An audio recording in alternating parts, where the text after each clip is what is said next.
আবারও একটি মন্দির দর্শনে বেরোলাম। এবার আমি যাচ্ছি হিলোড়া জাজিগ্রাম মন্দিরে। সবসময় তো চার ভাইকে দেখা যায় না, শ্যামচাঁদ, বলরাম, সব্যেশ্বর, মদন মোহনকে। তো দেখা যাক কাকে আমরা দেখতে পাই। চলো তোমরাও। অবশেষে দেখতে পেলাম শ্যামচাঁদকে। তো ওনার একটা স্টোরি বলি তোমাদের।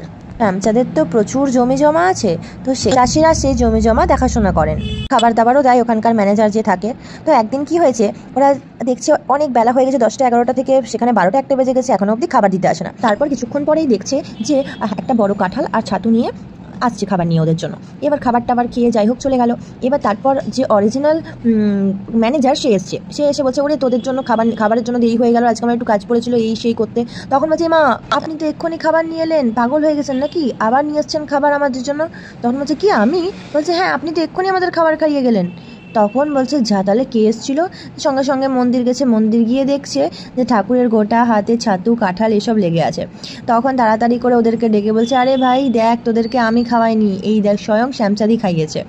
তো শ্যামচাঁদের এরকম আরও অনেক সুন্দর সুন্দর ঘটনা আছে। তো যাই হোক, আজকে একটাই বললাম।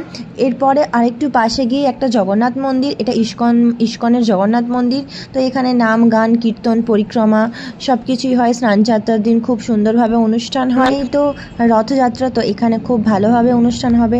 তোমরা যদি কেউ চাও এখানে আসতে পারো।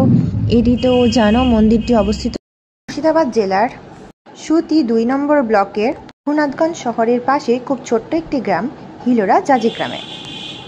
তো তোমরাও এসো, দর্শন করে যাও। আমার তো খুব ভালো লেগেছে, আশা করি তোমাদেরও খুব ভালো লাগবে। এটি দোল পূর্ণিমার সময় তো এখানে খুব সুন্দরভাবে অনুষ্ঠান হয়। তো এসো, আমাদের ঠাকুর শ্যামচাঁদ এবং জগন্নাথ দেবের দর্শন করে যাও। ভিডিওটি ভালো লাগলে লাইক কমেন্ট শেয়ার করে দিও।